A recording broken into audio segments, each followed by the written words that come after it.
La tortillera que invocó al diablo, escrita por Cofradías de Brujas. Doña Francisca tiene casi 120 años, cuenta que tuvo una infancia difícil, perdió a su familia muy joven y creció al lado de Maleva, una gitana que se encargó de revelarle secretos antiguos.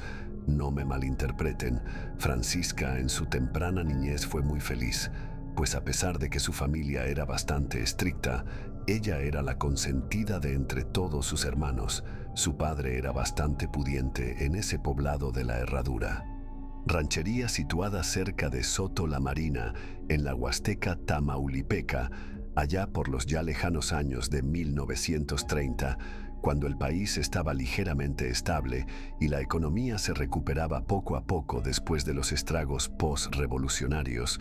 La familia López se había hecho de grandes hectáreas de cultivo de maíz, por lo que don Hilario, padre de Francisca, se había convertido en el hacendado más acaudalado de la región, a pesar de ser un hombre estricto.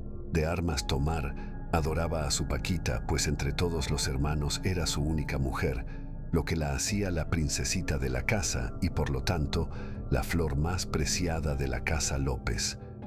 Es bien sabido que hasta en las mejores familias se esconde una serpiente. Gudelio, el hermano menor de don Hilario, quien a diferencia de este era holgazán, envidioso, conflictivo y borracho, y si había algo que le purgara el hígado, era ver a su hermano feliz y exitoso junto a su familia, pues a él nadie lo quería cerca.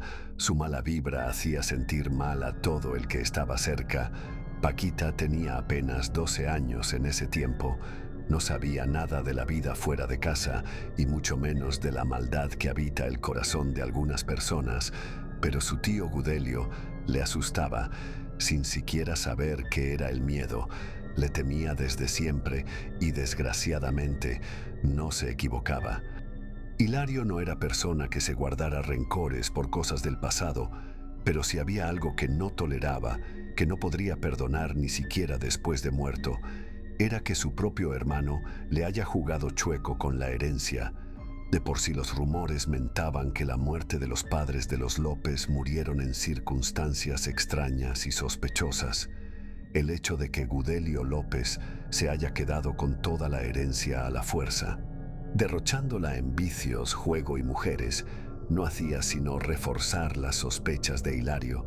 Él sabía que su hermano algo tenía que ver con la misteriosa partida repentina de sus padres y eso no se lo perdonaría jamás, sin mencionar que echó casi a patadas a todos de la hacienda para quedarse totalmente solo con los bienes de la familia, fortuna que a pesar de ser bastante grande, se agotó en derroches, juego, mujeres, fiestas, casinos, palenques, cantinas, pulquerías y demás cosas del arrabal y el malevaje. Por lógica simple, todo el mundo adoraba salir con Gudelio cuando tenía dinero, pero una vez que este se acabó, la gente le mostró que sencillamente no lo toleraban cerca, cosa que hizo enfurecer al heredero espurio, y una rabia emperrada se apoderó aún más de él al ver triunfando y feliz a su hermano, pues Hilario, sin un peso en la bolsa, había logrado todo lo que tenía gracias a trabajo duro y dedicación, y el odio entre hermanos se acrecentó cuando Gudelio osó plantarse en la casa de Hilario, ahogado de borracho y exigiendo dinero. Esa fue la gota que derramó el vaso.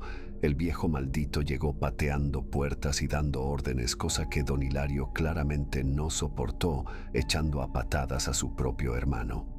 Si te vuelves a parar en mi casa y vienes a espantar nuevamente a mi familia, te juro por la memoria de mis padres que yo mismo te mato. Paquita sabía que su tío había hecho algo muy malo, pero no sabía ni por asomo. Yo creo que nadie, que el desgraciado de Gudelio tenía tan mala entraña, que nunca imaginaron de lo que era capaz. Te maldigo 1000 veces, Hilario, y todo lo que tienes será mío. Eso te lo puedo jurar. El padre de Francisca le pidió a su mujer y sus hijos que entrasen en la casa y que no hicieran caso. Solamente eran las palabras dementes de un borracho, pero ya Francisca tenía un nudo en la boca del estómago.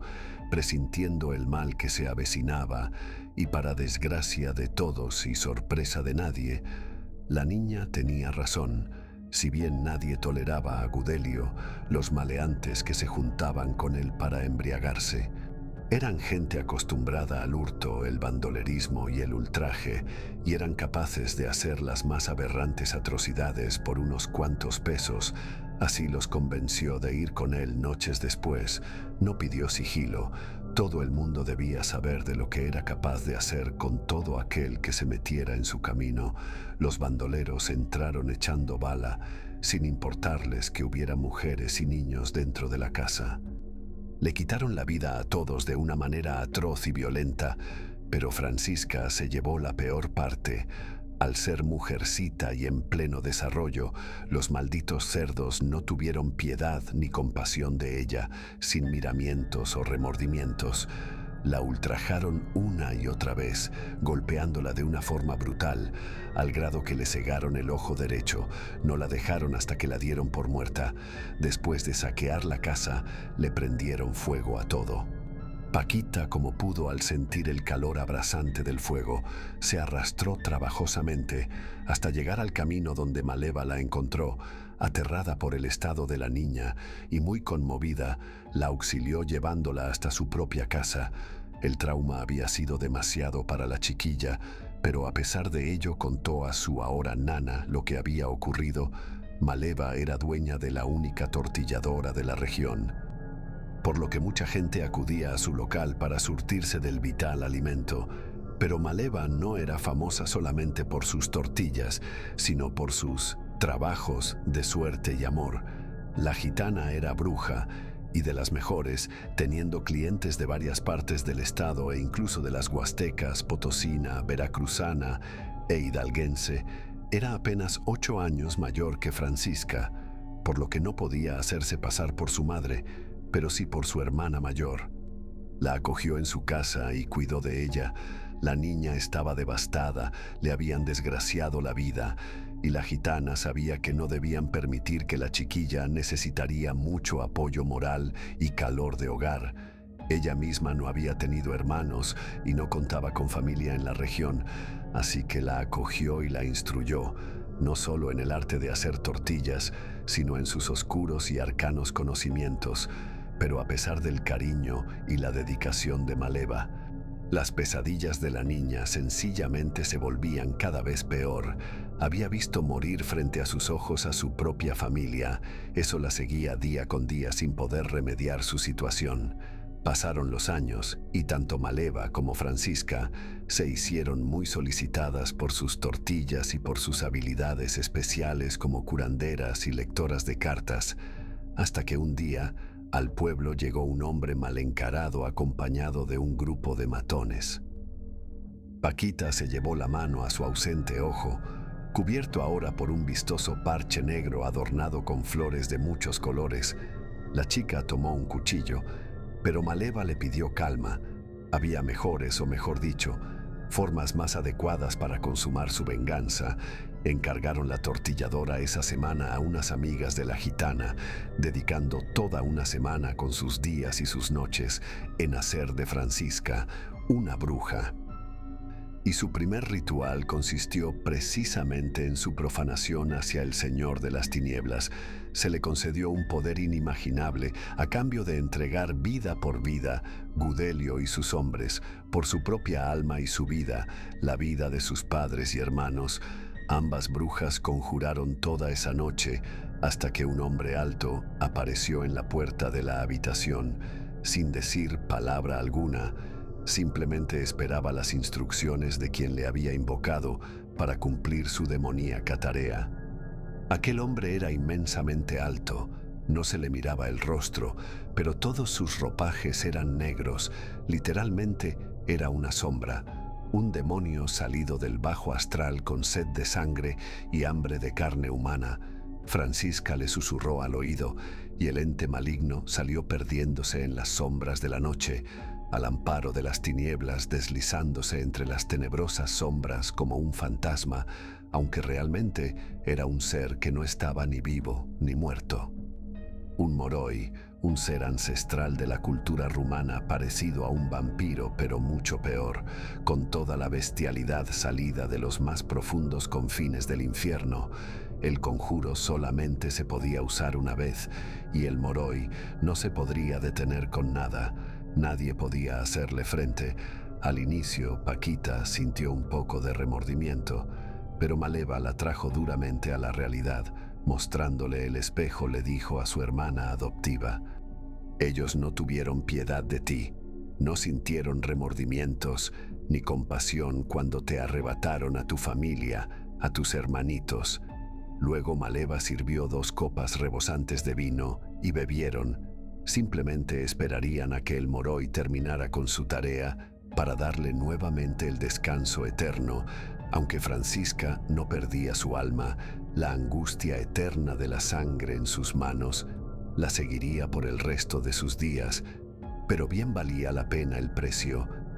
De camino al poblado La Llera, cercano ya de Ciudad Victoria, un Truján y sus matones estaba causando estragos. La gente se apartaba de su camino para evitarse líos, cuando todos notaron un cambio violento y muy extraño en el clima, como si las penumbras de la noche llegasen mucho más oscuras que de costumbre a esa región, tal como si las mismas estrellas tuvieran miedo de asomarse a ver lo que estaba a punto de suceder, esa espeluznante y tétrica noche fría y brumosa. 20 en total eran los matones que acompañaban a Gudelio y el alacrán, su mano derecha en el crimen. Los matones se arremolinaron en torno a sus jefes, como presintiendo un peligro que se ocultaba entre las sombras, en la oscuridad. Sin saber lo que pasaba, corrieron a refugiarse a la primer cantina que encontraron, sin saber que detrás de ellos la muerte venía alada a llevarse sus pútridas almas. Al entrar, notaron a las 2 tenebrosas damas que observaban todo sin decir palabra. Solamente observando cómo los hasta ese momento temibles asesinos y ladrones temblaban de pavor y gimoteaban como niños asustados ante lo desconocido, la puerta de aquella cantina de mala muerte se abrió lentamente, haciendo un ruido chirriante y molesto que le erizó los vellos de todo el cuerpo a los hombres, quienes, nerviosos y temblando, tomaban sus armas esperando que la luz de la entrada revelara al intruso. Sin embargo, lo que entró fue una espesa niebla, la cual entró por la nariz de los 2 primeros que encontró, ahogándolos ante la imposibilidad de poder respirar, y una vez que entró en su totalidad, se expandió violentamente, haciendo estallar las vísceras de los miserables por dentro, provocando que estas revueltas con abundante sangre salieran por ojos, nariz, oídos, bocas y algunos otros agujeros non sanctus. Entretanto, las damas seguían impávidas observando la masacre que no había hecho sino empezar. Al disiparse la niebla, el moroi apareció. Su tez pálida recordaba a la de un cadáver caminando. Las luces se fueron repentinamente y estridentes chillidos parecían brotar de todas partes. Un tumultuoso y hambriento enjambre de ratas se abalanzó sobre varios de los hombres, devorándolos casi al instante de lo demencial del número de roedores que mordían y se tragaban a los maleantes aún con vida. Hasta solamente dejar huesos descarnados y astillados, solamente quedaban 6 hombres al lado de Gudelio, incluyendo a su segundo al mando, el alacrán. Cuando la luz regresó, los hombres gritaron de espanto al ver lo que había quedado en el piso de quienes algún día fueron sus compañeros de delitos. Iban en pos de amenazar a Maleva y Francisca cuando 2 enormes lobos entraron por la puerta, lentamente acechando a Gudelio y lo que quedaba de sus hombres. Al ver a los animales, instintivamente abrieron fuego, solo para hacer enfurecer a las bestias que, en un santiamén, mataban y se comían a los 4 pistoleros restantes, llevándose incluso a 2 de ellos aún con vida a la oscuridad de la noche, solo para que dentro del bar la gente que estaba aterrada y paralizada de miedo, siendo mudos testigos de lo que estaba ocurriendo, sudaran frío al oír los gritos de los delincuentes, el violento crujido de huesos al romperse. El llanto y las súplicas que solo el que es devorado vivo entiende, cuando Gudelio temblando preguntó a las mujeres que quiénes eran, al tiempo que el alacrán, siendo el más afortunado de todos, caía al suelo con el cuello roto ya sin vida, recibió por respuesta que Francisca se pusiera de pie para decirle solamente unas palabras. Mostrándole su ojo faltante, dijo a su tío: «Solamente vine a cumplir la promesa que hace mucho te hizo mi padre». Gudelio, al reconocer a su sobrina en esa hermosa mujer sin un ojo, cayó de rodillas suplicando piedad, pero como Maleva bien dijo, no hay piedad para aquel que no la tuvo. El Moroi finalmente se acercó lentamente al matón. Sus pálidas y largas garras lo tomaron por la cabeza a la izquierda, mientras con la derecha comenzaba a desmembrar al sujeto, comenzando por los dedos. Los gritos de aquel criminal no hacían sino desear a Francisca que su agonía fuera aún más larga y terrible, por lo que se acercó al Moroi para pedirle que hiciera algo aún más infame con aquel desgraciado. Entonces el ser infierna despojó de sus sopas costosas al malhechor, sin dejar de mantenerlo colgado del pescuezo en su poderosa garra. Clavó sus afiladas uñas en las carnes de Gudelio en partes específicas, con una calma y una saña que solo los demonios poseen. Y justo al llegar a la altura de la mollera, hizo un corte prolongado y profundo, desollando vivo de un solo tirón brutal y violento al tipejo, quien aullaba de dolor. Si un corte leve duele, no quiero ni imaginar lo que se siente que te arranquen de tajo toda la piel de un solo golpe. El viejo, al ser liberado de la garra poderosa, comenzó a revolcarse en el piso. Entretanto, para su mayor horror y el asco y horror de todos, Moroi le arrojó su pellejo, que parecía un traje de piel sangrante. El hombre, totalmente enloquecido por el dolor y la visión de su propia piel ante sus ojos, que sin párpados no podían cerrarse, comenzó a lanzar alaridos espantosos. La locura lo llevó a bañarse en alcohol, pensando que eso le ayudaría en algo, pero el líquido sencillamente solo coció la carne viva, causándole aún más dolor y sufrimiento. Luego Francisca, con una seña, dio a entender que era suficiente. Moroi tomó al viejo de la cabeza y le arrancó la mandíbula, matándolo de una manera por demás espantosa, pero rápida. Luego de alimentarse de la sangre y carne que quiso, Moroi se levantó, hizo una reverencia respetuosa a las brujas y se perdió en las sombras de la noche. La gente, probablemente por el shock, entendieron que no podían decir nada, y de todas maneras, si lo hacían, nadie les creería de todos modos. El caso es que se cuenta que hace casi 100 años, una joven tortillera trajo al mundo a un demonio, un mal ancestral de tierras lejanas, para vengar la injusta muerte de su familia.